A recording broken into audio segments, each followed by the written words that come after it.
मंच पे मौजूद दिल्ली के उपराज्यपाल महोदय श्री विनय कुमार सक्सेना जी, मंच पे मौजूद दिल्ली के शिक्षा मंत्री आतिशी जी, दिल्ली के स्पीकर साहब Ramniwas Goyal ji, honourable member of parliament Shri Gautam Gambhir ji, MLA इस एरिया के ओपी शर्मा जी, और यहाँ पे ऑडिटोरियम में अभी बहुत सारे एमएलएस बैठे हुए हैं, यहाँ के वाइस चांसलर साहब डॉक्टर महेश वर्मा जी, अन्य सभी अधिकारीगण, डीन्स, वेरियस अथॉरिटीज़ और सभी भाइयों बहनों, आप सब लोगों को मेरा नमस्कार, सबको मेरा प्रणाम। आज आईपी यूनिवर्सिटी का ये ईस्ट कैंपस देश को समर्पित किया जा रहा है। अभी हम सब लोगों ने इस कैंपस को घूम के देखा, इतनी शानदार फैसिलिटीज़, इतना खूबसूरत कैंपस। ये कहना गलत नहीं होगा कि आर्किटेक्चरल पॉइंट ऑफ व्यू से और फैसिलिटीज़ के पॉइंट ऑफ व्यू से perhaps this can be counted as one of the best campuses in the country.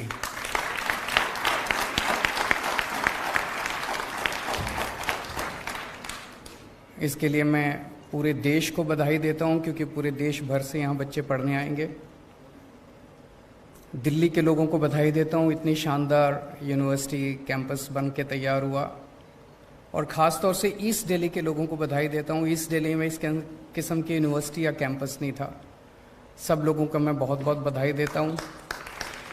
OP Sharma जी को बधाई देता हूं, उनकी विधानसभा में ये कैंपस तैयार हुआ। इस तरह की यूनिवर्सिटी जब बनती है, यहाँ पे 2500 बच्चे पढ़ेंगे लगभग, इसकी कैपेसिटी 2500 बच्चे होंगे। इस तरह की जब यूनिवर्सिटी बनती है तो आसपास की अर्थव्यवस्था को भी बहुत ज़्यादा फ़ायदा होता है। बच्चे आएंगे, रहेंगे, हॉस्टल में रहेंगे, खूब सारी आसपास दुकानें खुलेंगी, कई लोगों को रोज़गार मिलेगा। इसका जो कास्केडिंग इफेक्ट है वो बहुत ज़्यादा होता है।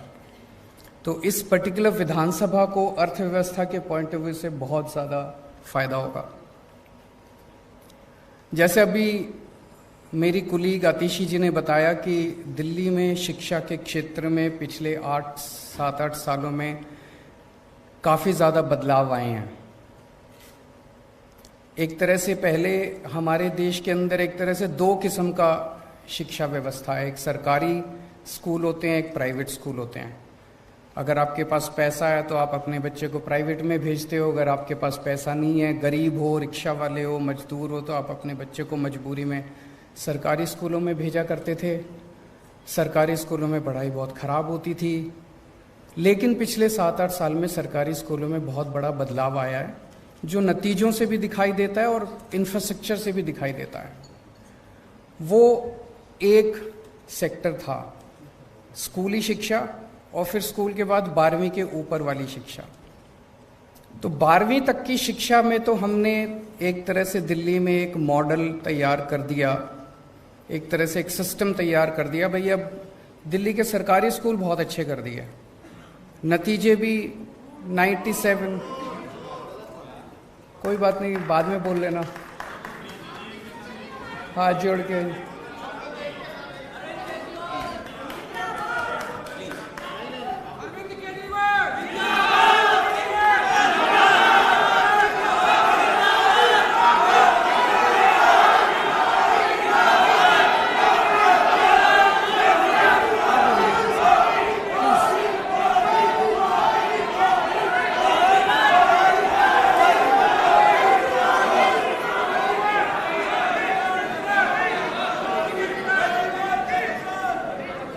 काश अगर इन नारों से शिक्षा व्यवस्था अच्छी हो सकती तो बहुत 70 साल में हो गई होती। मेरी आप लोगों से हाथ जोड़ के निवेदन है, इस पार्टी वालों से भी और इस पार्टी वालों से भी, दोनों पार्टी वालों से निवेदन है, मेरी 5 मिनट बात सुन लो, नहीं पसंद आए तो बाद में नारे लगा लेना। एक बार ही बोल तो तो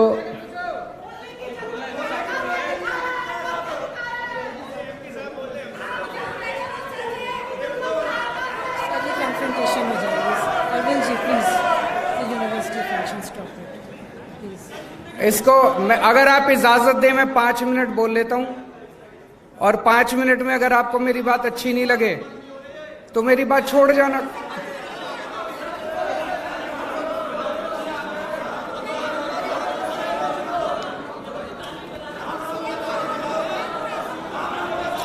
एक मिनट, अब बैठ जाओ, सब लोग बैठ जाओ, सब लोग बैठ जाओ, बैठ जाओ, सब लोग बैठ जाओ, बैठ जाओ, सब लोग बैठ जाओ, सब लोग बैठ जाओ। तो एक तरह से 12वीं तक अपने पास अब एक सिस्टम है, अगर आपके पास पैसे नहीं भी हैं तो आपको अच्छी शिक्षा मिलेगी। आप सरकारी स्कूल में भेज दो, आपके बच्चे को अच्छी शिक्षा मिलेगी। अब अपने को 12वीं के बाद की शिक्षा के ऊपर ध्यान देने की जरूरत है। दिल्ली में हर साल लगभग 2.5 लाख बच्चे 12वीं पास करते हैं। इसमें से लगभग 1.5 लाख बच्चे सरकारी स्कूलों से निकलते हैं, 1 लाख बच्चे प्राइवेट स्कूलों से निकलते हैं।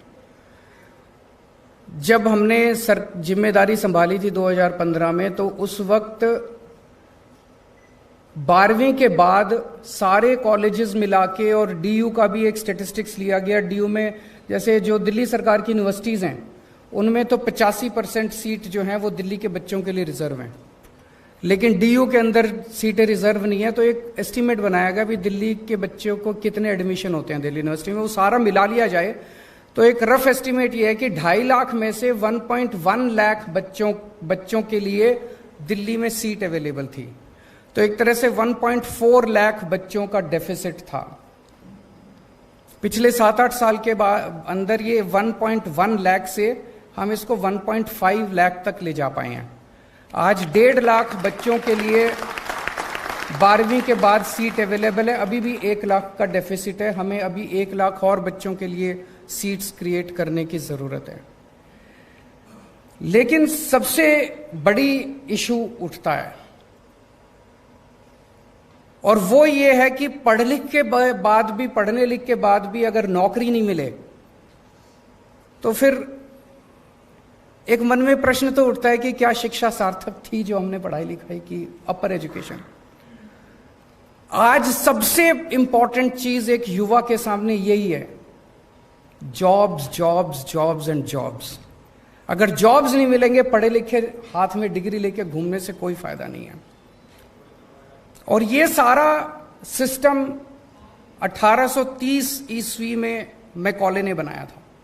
उसके पहले जो भी भारतीय सिस्टम था, हमारे देश में एजुकेशन का सिस्टम था, जो मैंने पढ़ा है बताते हैं बहुत अच्छा सिस्टम था। अंग्रेजों के आने के पहले गांव-गांव के अंदर स्कूल थे, जो आचार्य का सिस्टम था, चाहे राजा का बेटा हो चाहे रंग का बेटा हो, सारे एक ही साथ स्कूल में आके रहते थे। और फिर इन्होंने सारा हमारा एजुकेशन सिस्टम तहस नहस कर दिया अंग्रेजों ने आके 1830s के अंदर मैकॉले ने सारा। और उन्होंने जो शिक्षा व्यवस्था बनाई, वो शिक्षा व्यवस्था भारत के लिए नहीं बनाई थी, वो सारी शिक्षा व्यवस्था उन लोगों ने बनाई थी क्लर्क पैदा करने के लिए, कि पढ़े लिखे क्लर्क पैदा होंगे और वो अंग्रेजों की सेवा करेंगे।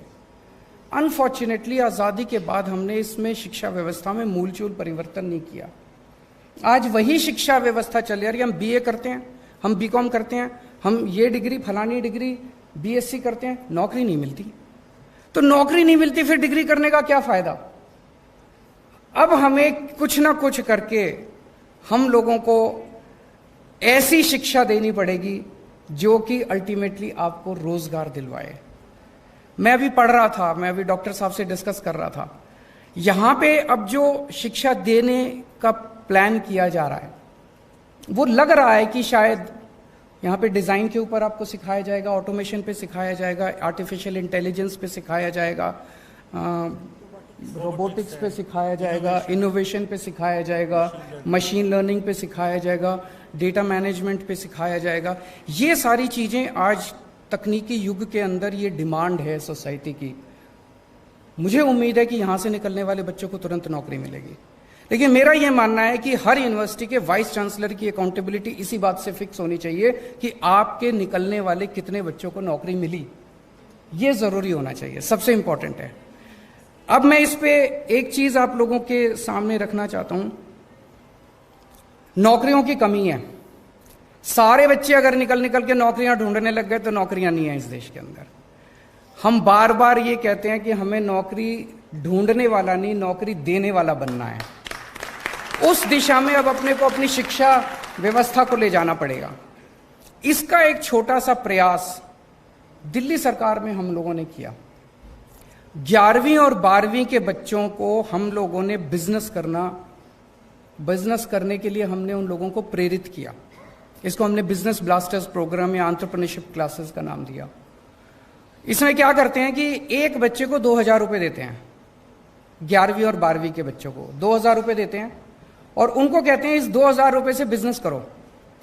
तो सुनने में बड़ा अटपटा लगता है, आप लोगों को भी लगता होगा, पर शुरू में मनीष जी और आतिशी जी ने जब इस पूरे प्रोग्राम को कंसीव किया, मुझे भी लगा यार पता नहीं क्या 2000 रुपए में क्या बिजनेस होगा। उसमें वो क्या कर सकते हैं, बच्चे इकट्ठे होते हैं, 4 बच्चे, 10 बच्चे, 15 बच्चे, वो टीम बनाते हैं। तो 15 बच्चे आए, 15 बच्चों ने अपने 2-2000 रुपए डाले, वो 30,000 रुपए हो गए। वो 30,000 रुपए से फिर 1 मिनट मैडम,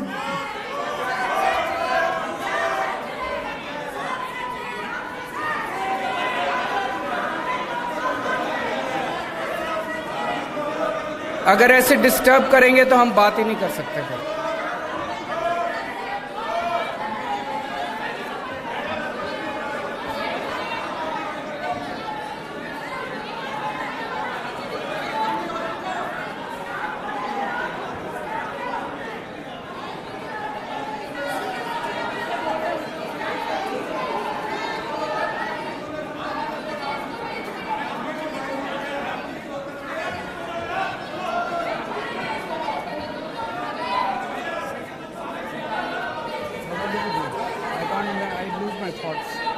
मैं ऐसे नहीं कर सकता है।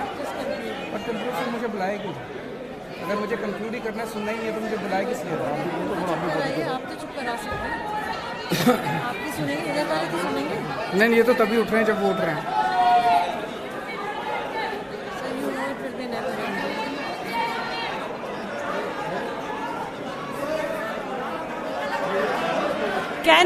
Can we hear what sir has to say, please? Can we hear what sir has to say? Please stop.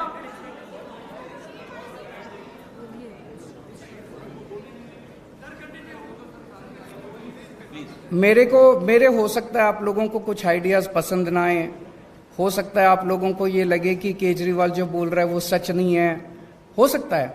मेरी आपसे हाथ जोड़ के विनती है, 5 मिनट मुझे कंप्लीट कर लेने दीजिए, है ना। उसके बाद आपने जो टिप्पणी करनी है टिप्पणी कर लीजिएगा, लेकिन किसी वक्ता को इस तरह से बीच में बार बार टीका टिप्पणी करना मुझे लगता है अच्छी बात नहीं है। तो आप लोगों से हाथ जोड़ के विनती है, इस देश के अंदर जनतंत्र है, बोलने का अधिकार तो सबको है। मैं किसी को गाली गलौच नहीं कर रहा, मैं अच्छी बातें कर रहा हूं।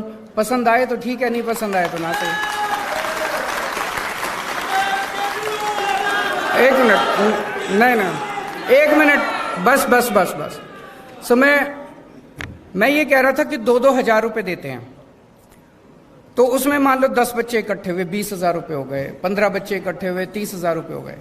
उनको वो एक साथ डालते हैं और उसमें फिर वो सारे बच्चे मिलके कोई बिजनेस आइडिया ढूंढते हैं और उस बिजनेस आइडिया के बेसिस पे फिर वो कोई प्रोडक्ट बनाते हैं। प्रोडक्ट बना के फिर वो फेसबुक पे, व्हाट्सएप पे अपनी मार्केटिंग करते हैं। इतने सारे एग्जाम्पल्स अब इकट्ठे हो गए। इन 3 लाख बच्चों ने, 1.5 लाख बच्चे 11वीं के और 1.5 लाख बच्चे 12वीं के, इन लोगों ने मिलके 52,000 टीम्स बनाई हैं और हर टीम का एक आइडिया है। किसी ने कोई कॉफी बनाई है, किसी ने कोई ताला बनाया है, किसी ने कुछ बनाया, किसी ने सॉफ्टवेयर बनाया, किसी ने गेमिंग ऐप बनाया है, किसी ने कुछ, कई सारी चीजें बच्चों ने बनाई है। उनसे जब हम डिस्कस करते हैं, उनका पूरा जो माइंडसेट है वो चेंज होता जा रहा है। वो सोचते जो है वो ये सोचते हैं मैं क्या बिजनेस करूंगा, फिर कैसे करूंगा, फिर मार्केटिंग कैसे करूंगा, मैं फिर फाइनेंस कहां से लाऊंगा। पूरा उनका माइंडसेट चेंज होता जा रहा है। मेरा अपना ये मानना है कि अगर हम ये बिजनेस ब्लास्टर्स या एंटरप्रेन्योरशिप क्लासेस अगर कॉलेजेस के अंदर शुरू कर दें, मान लीजिए प्री फाइनल ईयर, सेमीफाइनल 1 साल पहले से 2 साल के लिए अगर हम इसको कर दें, तो जो पास आउट होने वाले बच्चे हैं, वो पास आउट होने वाले, जैसे अभी हम एक लैब में लेके गए, वहां पे कुछ गणेश जी एक प्रोडक्ट दिखाया।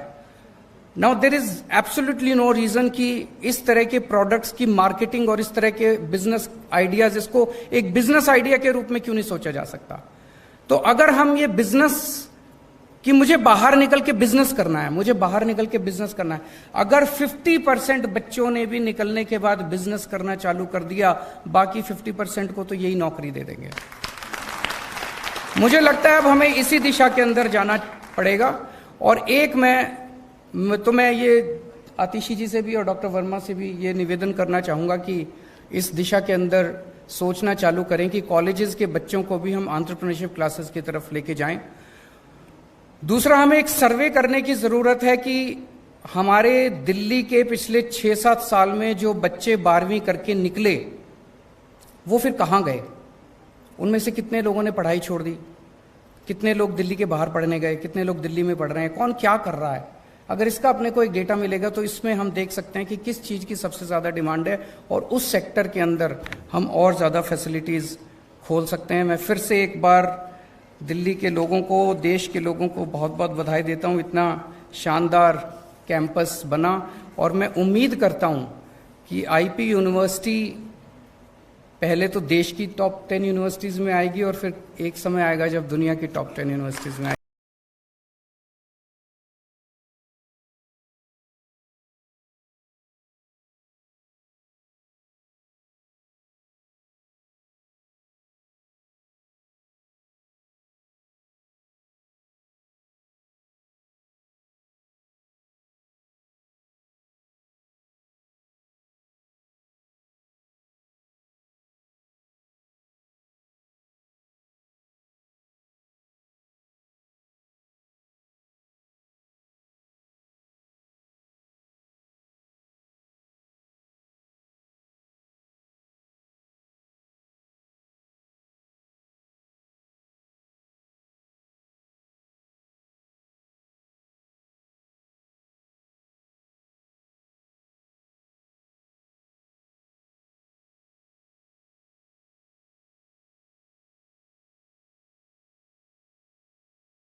पुरुष माने कांदिबा स्वास्थ्य प्रति केते उपयोगी निहाती जानतु होइथिबा ए रिपोर्टटी। हसिबा कांदिबा एवं रागिबा एसबु हेउची मनुष्यर भावना। एई भावना को परिप्रकाश करिबा निहाती जरूरी। केवल हस नुहे केवल कांदिबा मध्य भल नुहे। दीर्घ दिन धरी मन भितर रही जाइथिबा दुख परिवर्ती समय विभिन्न रोगर कारण पलटि जाए। यह दूर करने मन खोली कांदिबा जरूरी। यह द्वारा मन हालुका हो जाए। पुरुषों अपेक्षा महिला माने शीघ्र कांदी थांती। महिला माने कांदिबा माध्यम निज भावना को प्रकाश करती, किंतु पुरुष माने जीवनर अत्यधिक भाव प्रकाश भाव प्रवण अवस्था थाई मध्य कांदती नहीं। तेबे कांदिबा अत्यंत गुरुतर। मानसिक चाप एवं भावप्रवण जंत्रणार मुक्ति पाइबा पई यह एक शक्तिशाली माध्यम भावे कार्य करिथाय बोली निकटरे एक अध्ययनरू प्रकाश पाइछि। बागेश्वर धामर महंत धीरेन्द्र कृष्ण शास्त्री को मिला वाई वर्गर सुरक्षा। यही अध्ययन रिपोर्ट रे कहुଯାଇଛି जे कांदिबा उभय शारीरिक मानसिक स्वास्थ्य पाई बेस जरूरी, किंतु पुरुष माने तांकर पितामाता किंबा प्रियजन को हराइबा परे मध्य भावना को नियंत्रण करती, कारण से चाहती नहीं जे लोक माने तांको कांदुथिबार देखंतु। तेणु से माने एकुटिया थिबा बेले कांदंती। जेतबळे आमे भाव प्रवण होई कांदू ताहा आमर मनरे भावना सहित जड़ित थाए, किंतु पियाज काटिबा समय किंबा आखिरे धूली पड़ी गले जेहु लुह बाहरे सेतिरे कौनसी भावना न थाए। कांदिबार अर्थ हेउची आमे भावना गुड़िक अनुभव करुछु। एई भली भावनात्मक लुहरे ऑक्सीटोनिस नामक एक रासायनिक थाए जहाँकि भावनात्मक बंधन को सुदृढ़ करे, किंतु पुरुष माने निजर भावना उपरे नियंत्रण रखिपारती।